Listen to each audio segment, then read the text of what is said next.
तो ये डेटाबेस का जो चारों ऑब्जेक्ट है, ओके, तो उसमें फर्स्ट वन क्या है, इट्स अबाउट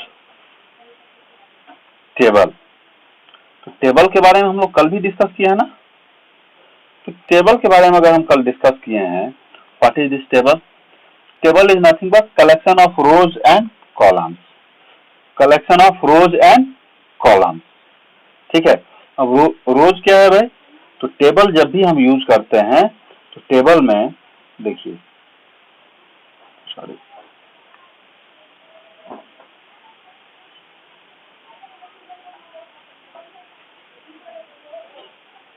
टेबल जब भी हम यूज करते हैं तो देखिए, इसको अगर हम टेबल बनाते हैं तो टेबल में जितना भी लाइन खींचते हैं लेफ्ट टू राइट, सबका सब रोज है। कितना हो गया? रो है सबका सब। तो रो नंबर 1 हो गया, ये नंबर 2, नंबर 3, नंबर 4, 4 रोज इसमें है ना। अगर हम कॉलम की बात करें, we are talking about column, तो कॉलम की अगर बात करते हैं तो कॉलम देखिए 1, 2, 3, 4। तो इसमें कॉलम नंबर 1 हो गया, ये कॉलम नंबर 2 हो गया, column number 3, column number 4, column number 5, right. तो एक टेबल क्या है?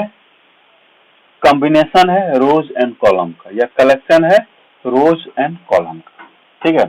सिंपली क्या बोलेंगे? एक table is collection of rose and column, ठीक है। तो रोज का मतलब क्या होता है? Record, right. रोज का मतलब क्या होता है? रिकॉर्ड होता है।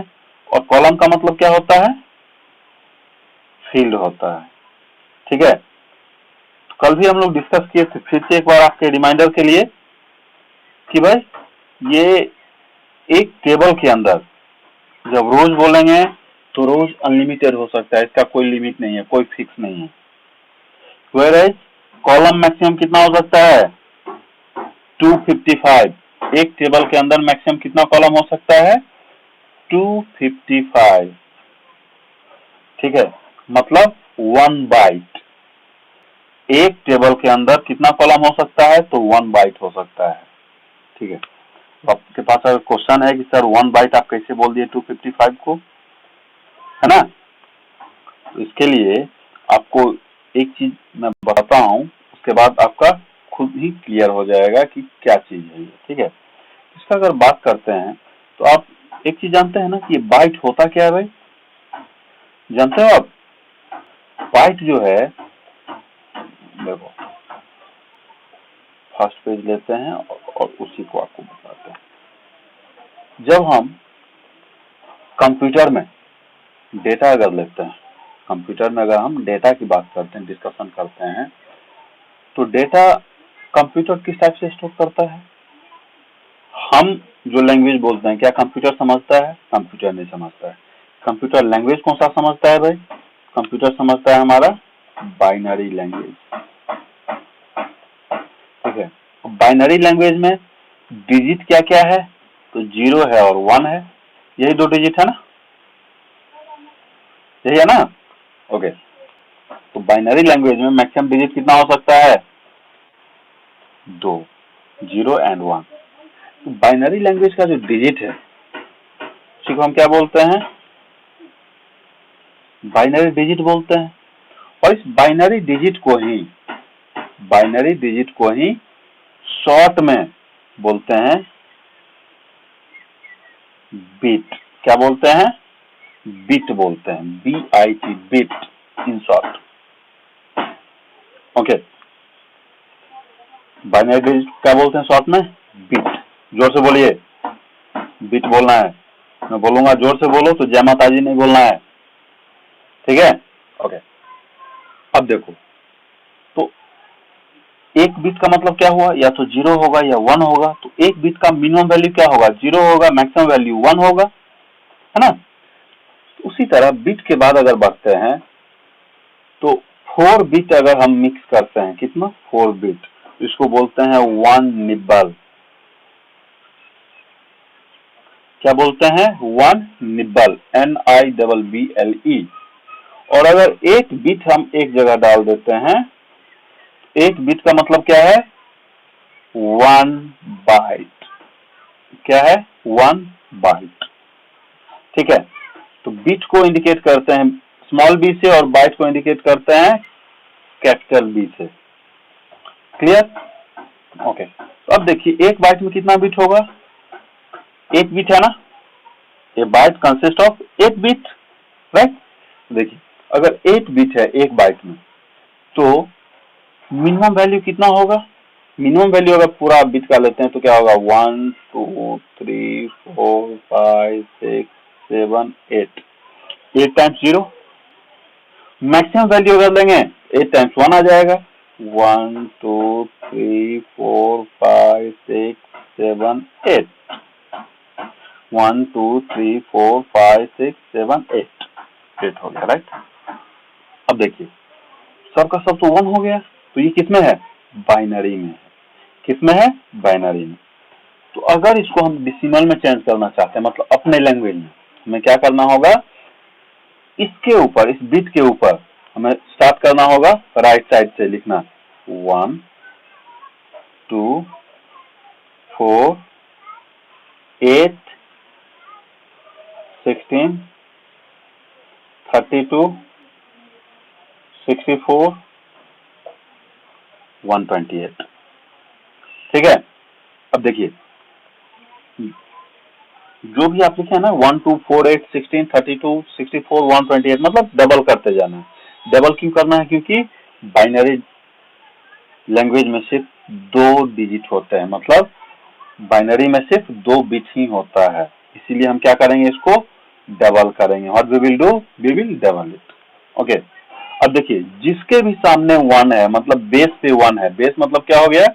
ये लाइन जो है, ये लाइन है ना, ये लाइन हो गया इसका बेस।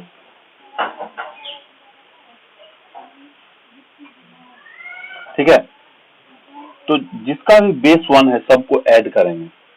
ठीक है, तो सेम ऊपर वाले में भी, जीरो वाले में भी यही होगा।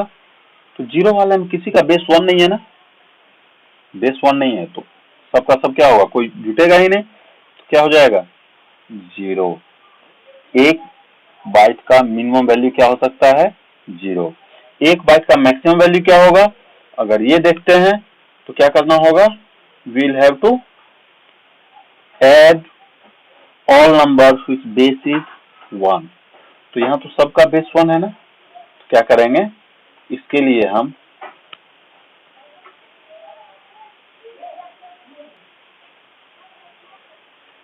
हम ऐड करना शुरू करेंगे। 1 + 2 + 4 + 8 + 16 + 32 + 64 + 128। इस सब का बेस तो 1 है, इसीलिए सबको ऐड करेंगे, और सबको अगर ऐड कर देंगे इसका वैल्यू आपको आ जाएगा 255। तो 1 बाइट का मैक्सिमम वैल्यू क्या आएगा? 255। इसीलिए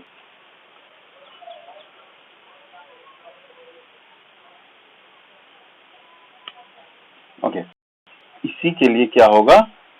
देखिए आपका जो भी डाउट है ना, डाउट हम बाद में बात करते हैं, ठीक है? ओके, तो अब इसी का अगर हम देखते हैं तो मैक्सिमम कितना कॉलम हो सकता है एक टेबल के अंदर? तो मैक्सिमम 255 हो सकता है, मतलब 1 बाइट का जो मैक्सिमम वैल्यू है उतना कॉलम हो सकता है। रोज का कोई लिमिट नहीं है। ठीक है, तो टेबल का काम क्या है? डेटा को ऑर्गेनाइज करने के लिए। ठीक है, उसके बाद नेक्स्ट है क्वेरीज। नेक्स्ट क्या है हमारा? It's about queries. क्वेरीज क्या है? क्वेरी मतलब क्वेश्चन जिसका आंसर आपको मिले। मतलब कुछ अगर सर्च करते हैं ना, अगर इंटरनेट पे ही आप कुछ सर्च करते हैं, that is called query. That is called query. Okay, like हमारे डेटाबेस में या टेबल में कोई data store, if we want to access that one और वी वांट टू रिट्रीव, या हम उस डेटा को फाइंड आउट करना चाहते हैं, यूज करना चाहते हैं। ठीक है, तो डेटा को पहले डेटाबेस से निकालना तो होगा, हमारे सामने तो आना होगा, तब तो यूज कर सकते हैं ना। So for that purpose we will write some word. Example, get record of all students who got grade E. क्यों भाई? तो 9th में जिनका ग्रेड ई आएगा उनको 1 महीना और क्लास 9 में रहना होगा, उसके बाद 10th में जाएंगे वो। ऐसा कुछ हुआ था ना लास्ट टाइम, ठीक है? तो ये चीज बहुत ही इम्पोर्टेंट है, ठीक है? तो क्या होगा, वैसे स्टूडेंट जिनका ग्रेड ई है उनके लिए कुछ स्पेशल ट्रीटमेंट होगा। तो ये क्वेरी हो गया। डेटा अगर फाइंड आउट करना है तो फाइंड आउट सीधे पूरा का पूरा डेटा तो करेंगे नहीं, कुछ तो क्राइटेरिया होना चाहिए ना। Like get record of all student who got 30 marks in computer application. क्यों भाई? क्योंकि पार्कर पेन मिलेगा, है ना? तो ये क्या है, क्वेरी। तो क्वेरी का सिंपल सा मतलब क्या होगा कि ये सर्च का कीवर्ड है। It's a type of searching keyword which will help you to find out your record in database. Okay, simple सा क्या बोलेंगे, query is used to extract, query is used to extract information from database. Okay, now we are talking about form. तो form तो आप जानते हो ना, अगर आपको PPPS में एडमिशन लेना है तो क्या करना होगा, पहले फॉर्म फिलअप करना होगा ना, ठीक है? तो फॉर्म का मतलब क्या हुआ, फॉर्म जब हमें मिलता है फिलअप करने के लिए तो क्या होता है, पूरा एम्प्टी रहता है ना, कुछ फॉर्मेट तो रहता है लेकिन जस्ट एम्प्टी, प्योर खाली रहता है, राइट? तो खाली जब रहेगा तो उसी को हम एंटर करेंगे और वही देख के वहां पे डेटा हमारे पास स्टोर होगा, राइट? तो इसी को बोलते हैं फॉर्म। सिंपल सा क्या बोलेंगे, fill in the blank set. Fill in the blank set मतलब स्पेस छोटा हुआ रहता है जब हमें फिल करना होता है, उस टाइप का सेट जहां पे डेटा को एंटर करना है, ठीक है? और वहां का डेटा जो है एक एक करके डेटाबेस में जाता है, ठीक है? तो fill in the blank set to enter data into database one by one, मतलब एक फॉर्म का जो भी रिक्वायरमेंट है, सपोज नेम, तो पहले नेम आपका एंटर होगा डेटाबेस में, राइट? तो एक एक करके आप फिलअप करेंगे ना, तो जैसे जैसे आप फिलअप करते जाएंगे डेटाबेस में डेटा स्टोर होता जाएगा, ठीक है? ओके, तो ये जो फॉर्म होता है, ये जो फॉर्म है, ये फॉर्म क्या है भाई, ये फॉर्म जो है ये लिंक रहता है डेटाबेस से, कि हम कुछ भी डेटा अगर यहाँ पे डालेंगे तो डायरेक्ट डेटाबेस में स्टोर हो जाएगा हमारा रिलेटेड डेटा, ठीक है? हमारा रिलेटेड डेटा कहाँ होगा, डेटाबेस में स्टोर हो जाएगा, जो भी हम फॉर्म में फिलअप करेंगे, ठीक है? क्योंकि अगर स्कूल का एडमिशन फॉर्म ही हम देखते हैं तो किसी ना किसी टेबल में पूरा रिकॉर्ड तो एंटर करते होंगे ना, एक एक चीज में लिखेंगे, तो फॉर्म जो भी फिलअप करेंगे तो एडमिशन रजिस्टर में चला जाएगा या एप्लीकेशन रजिस्टर में चला जाएगा, है ना? That is form. ओके, उसके बाद रिपोर्ट। अगर हम रिपोर्ट की बात करते हैं, we are talking about report, तो रिपोर्ट क्या है भाई, रिपोर्ट भी एक तरह का फॉर्म ही है, ठीक है? रिपोर्ट भी क्या है, एक तरह का फॉर्म ही है। इसमें क्या है, ये स्क्रीन के ऊपर जिसको प्रिंट किया जा सकता है, मतलब कोई भी डेटा हमारा ओके हो गया, रेडी हो गया, और बाद में अगर हम रिपोर्ट रेडी करते हैं, बाद में अगर हम रिपोर्ट रेडी करते हैं तो उसी को हम क्या बोलेंगे, रिपोर्ट बोलेंगे, ठीक है? तो देखिए डेटाबेस का कितना ऑब्जेक्ट है, मेनली 4 है, table, queries, forms and reports. Tables, queries, forms and reports. Tables, queries, forms and reports. These are 4 basic objects of a database. These are 4 basic objects of a database. Okay. Okay. तो I hope इसमें आपको अभी कोई doubt नहीं होगा, ठीक है? अब चलते हैं हम नेक्स्ट टॉपिक के ऊपर। तो नेक्स्ट जो है अच्छा, इससे पहले एक चीज और कल के क्लास से पूछा गया था मुझे। क्वेश्चन ये था कि ये डीबीएमएस क्या होता है? What's mean by DBMS?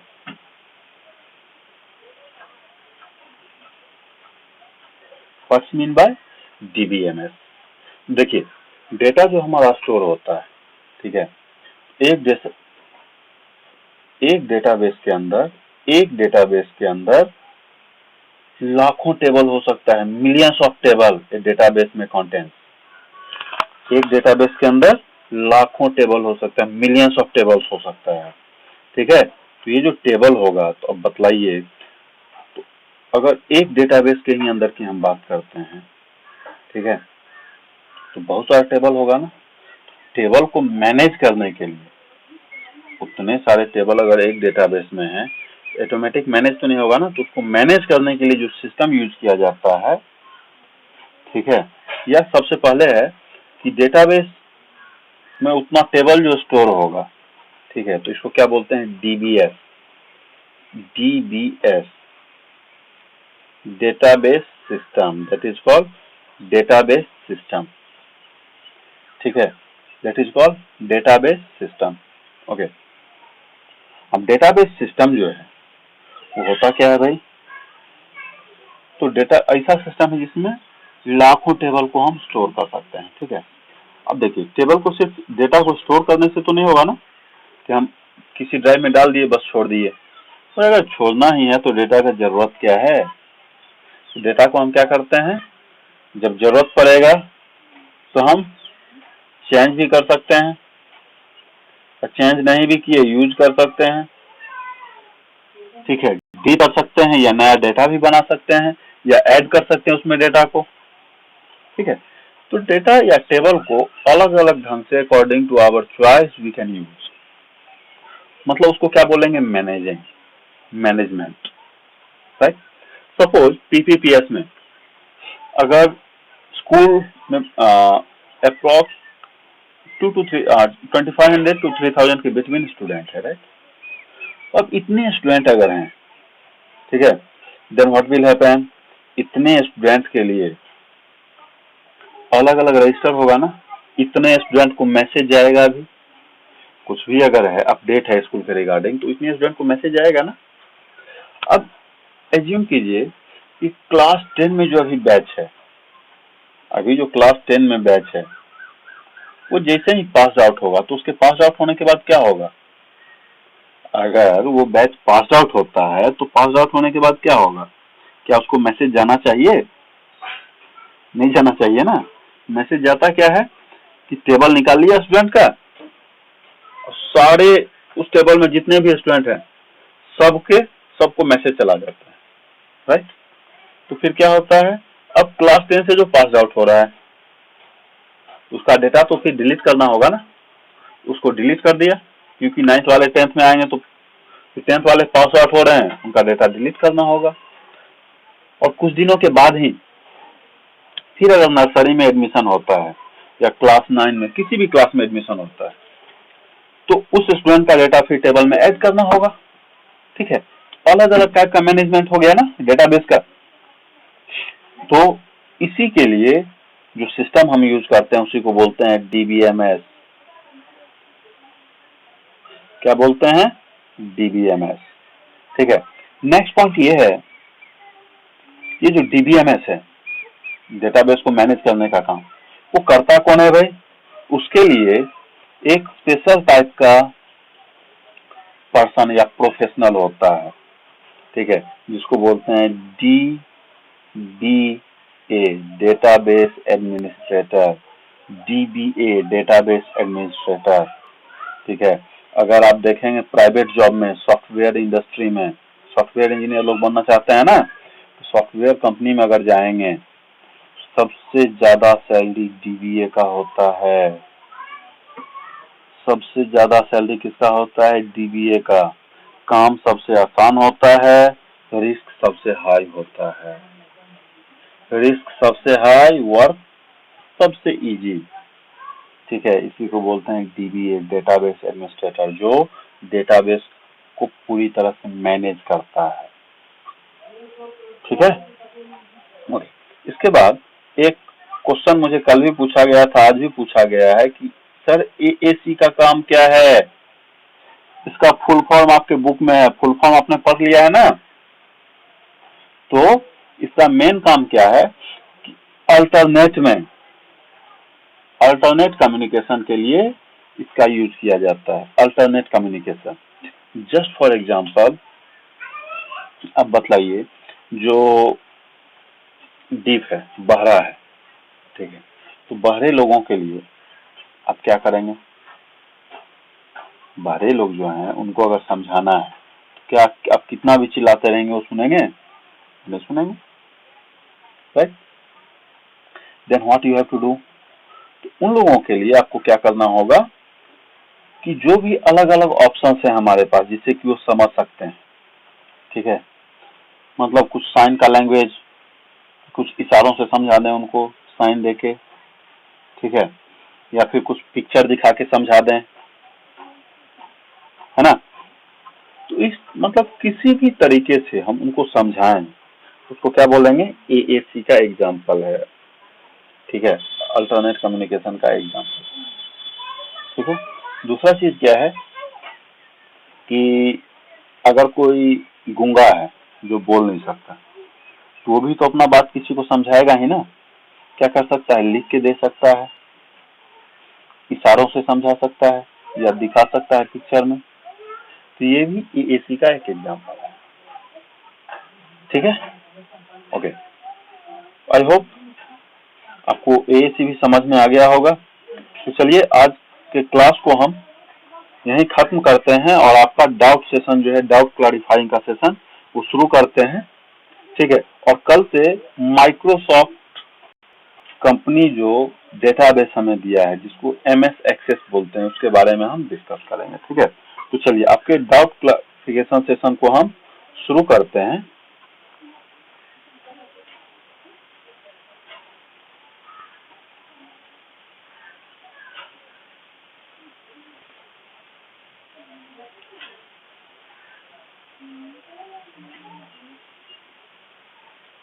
ठीक है, तो मैं क्या कर रहा हूँ, आप लोग को अनम्यूट कर रहा हूँ, ठीक है।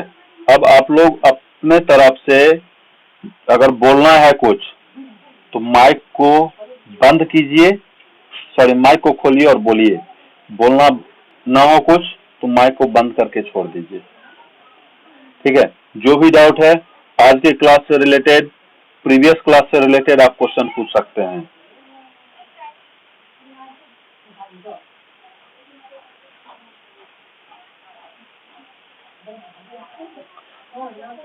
डेटाबेस के ऑब्जेक्ट में मैक्रोज, मॉड्यूल एंड पेज भी पढ़ना है। हाँ आएगा, ये भी आएगा, टेंशन मत लीजिए, ठीक है। जो मेजर ऑब्जेक्ट था ना, तो ये तो हो गया है आपका, अब इसी से रिलेटेड बाकी सबका सब आएगा, ठीक है। जैसे आपका फॉर्म था, रिपोर्ट था, तो रिपोर्ट के लिए कोई ना कोई मॉड्यूल तो होगा, आप फॉर्म है तो वो भी पेज का एग्जांपल है। तो ये अलग अलग चीजें जो है ना, इसी से रिलेटेड है, मैं नेक्स्ट क्लास में आपको बतला दूंगा, ठीक है। वैसे सिलेबस में देख लीजिए क्या है, सिलेबस मैंने बतलाया था उसमें देख लीजिएगा, ठीक है। आरडीबीएमएस क्या है? आरडीबीएमएस के बारे में मैंने बतलाया है, नहीं बतलाया ना। सिंपल सा समझिए कि रिलेशनल डेटाबेस मैनेजमेंट सिस्टम, बहुत सारे टेबल के अंदर रिलेशन क्रिएट करके क्या करता है, डुप्लीकेसी को कम कर देता है, ठीक है, बहुत सारा स्पेस बच सकता है। इसी को बोलते हैं RDBMS, that is called RDBMS, relational database management system, ठीक है। इसके लिए कुछ कंपनी है जो हमें ये सब फैसिलिटी अवेलेबल करवाती है, जिसको अगर नाम हम आपको बतलाएं उस कंपनीज का, तो ओरेकल,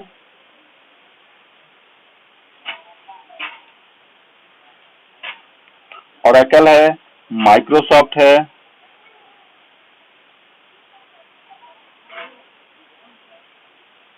ठीक है, और भी बहुत सारी कंपनी है, लेकिन सबसे बड़ा कंपनी जो आरडीबीएमएस सर्विस प्रोवाइड करता है वो क्या है? ओरेकल, ठीक है। बाबू आरडीबीएमएस फिर से डिफाइन करना है, ओके चलिए मैं फिर से बतला देता हूँ RDBMS फिर तो, ठीक है। ओके अब देखिए, और सिंपल सा है कि क्लास 10 का अगर हम देखते हैं,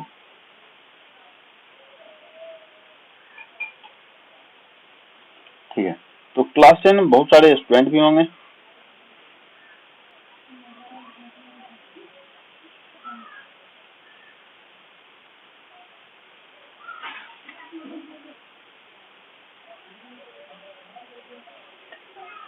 क्लास 10 में बहुत सारे स्टूडेंट तो होंगे ना, ओके, या क्लास 8 में ही, क्लास 9 में ही, जिस क्लास की भी आप बात करें, तो सारे स्टूडेंट का, अब देखिए क्या है कि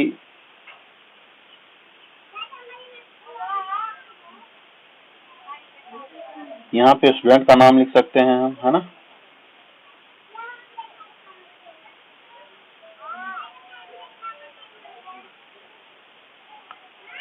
तो फर्स्ट कॉलम जो है, फर्स्ट कॉलम में क्या होगा,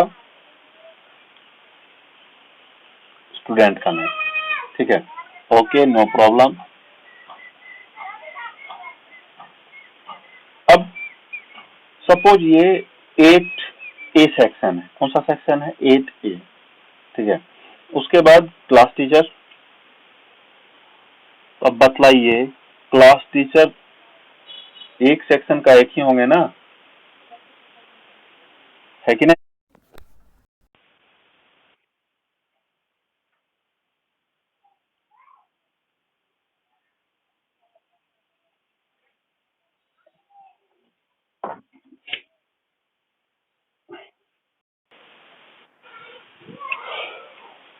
सॉरी नेट थोड़ा सा कमजोर है, नेट स्लो है, इसके लिए डिस्कनेक्ट हो गया था, ठीक है। चलिए मैं डायरेक्ट बतला देता हूँ कि RDBMS का अगर देखते हैं, देखिए क्या होता है कि अगर क्लास 8A की बात करें तो बहुत सारे स्टूडेंट है 8A में, है ना। अब सारे स्टूडेंट का अगर क्लास 8 की बात करें तो सारे स्टूडेंट के क्लास टीचर तो अलग अलग हो सकते हैं, लेकिन क्लास 8A अगर है तो उसके क्लास टीचर तो एक ही होंगे ना। अब बतलाइए सारे स्टूडेंट के सामने अगर लिखते जाएं क्लास टीचर का नेम, अगर अमित सर हैं जस्ट फॉर एग्जांपल, ठीक है, अमित अमित अमित अमित, अगर 40 स्टूडेंट है, कंटिन्यूअस 40 टाइम्स अमित सर का नाम लिखना होगा। अगर IT टीचर की बात करें या computer application teacher, Kamlesh sir हैं, कमलेश सर का नाम सारे स्टूडेंट के सामने लिखना होगा। बताइए कितना स्पेस खत्म हुआ वहां पे, है ना, स्पेस तो बहुत सारा खत्म हो जाएगा ना, टाइम भी कंज्यूम होगा। तो उसी को सॉर्ट आउट करने के लिए क्या किया गया है कि टेबल बना दिया, सिर्फ स्टूडेंट का डेटा है उसमें, सब्जेक्ट क्या क्या है उसके लिए अलग है, स्टूडेंट के नेम के सामने सिर्फ अटेंडेंस का डाल दिया गया, और क्लास के लिए कॉमन 8A का एक ही रो बनाएंगे, और उसी के सामने कंप्यूटर टीचर कौन है भाई, तो कंप्यूटर है। अब वीडियो देख लीजिएगा अगर आवाज नहीं आ रहा है अभी, तो नेटवर्क का थोड़ा सा प्रॉब्लम है, ठीक है, ओके। तो अगर 8A की हम बात करते हैं तो क्लास टीचर कौन है भाई, तो क्लास टीचर की अगर हम बात करेंगे, ठीक है, या कोई भी सब्जेक्ट टीचर, तो सिर्फ एक जगह अगर किसी टेबल में हम डाल देते हैं नेम तो सारे के सारे आ जाएंगे। तो इससे क्या होगा कि डुप्लीकेसी कम होगा।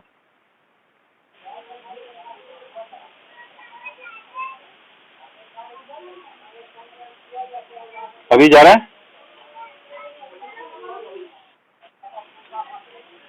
ओके। तो इसमें क्या है कि अगर क्लास 8 की हम बात करते हैं, ठीक है, क्लास 8 में 40 स्टूडेंट तो होंगे मिनिमम। अब 40 स्टूडेंट अगर है तो 40 स्टूडेंट के लिए क्लास टीचर तो एक ही होंगे ना। अब एक क्लास टीचर अगर होंगे 40 स्टूडेंट का, तो अब बतलाइए 40 स्टूडेंट के सामने अमित सर ऐसा लिखना होगा क्या। अगर लिखेंगे तो एक ही नाम कितना बार लिखना पड़ गया, उतना तो डेटा खराब होगा ना, पेपर खराब होगा, पेन खराब होगा, स्पेस खराब होगा, है ना, टाइम कंज्यूम होगा। सेम टू सेम अगर कंप्यूटर टीचर की बात करें, कमलेश सर का नाम अगर लिखेंगे तो सेम टू सेम वही दिक्कत होगा, सारे स्टूडेंट के सामने लिखना होगा। तो इसी को फाइंड आउट करने के लिए, शॉर्ट लिस्ट करने के लिए कि ज्यादा डुप्लीकेट डेटा ना हो, उसी के लिए क्या किया जाता है कि एक अलग टेबल क्लास से रिलेटेड बना दिया जाता है कि क्लास 8A है तो कंप्यूटर कमलेश सर पढ़ा रहे हैं तो एक जगह कंप्यूटर कमलेश सर का नाम लिख के 8A लिख दिया। 8A का जो भी स्टूडेंट है कंप्यूटर से रिलेटेड प्रॉब्लम होगा तो डायरेक्ट कमलेश सर के पास पहुंचेगा। ठीक है, इसी के लिए स्टूडेंट के नेम के सामने सब्जेक्ट टीचर का नाम नहीं लिखा जाता है। ठीक है, सब्जेक्ट का नाम अगर है तो डायरेक्ट टीचर के पास पहुंच जाएगा क्लास के अकॉर्डिंग। ठीक है, तो यही चीज क्या बोला जाता है, रिलेशनल डेटाबेस। रिलेशन दो टेबल के बीच बना दीजिए और वहां पहुंच जाएगा तो वही हो जाएगा RDBMS, relational database management system. ठीक है, नेक्स्ट क्वेश्चन।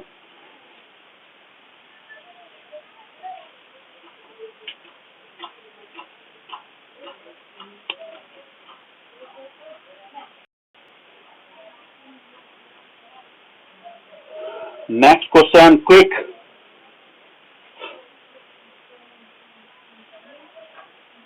और कुछ है?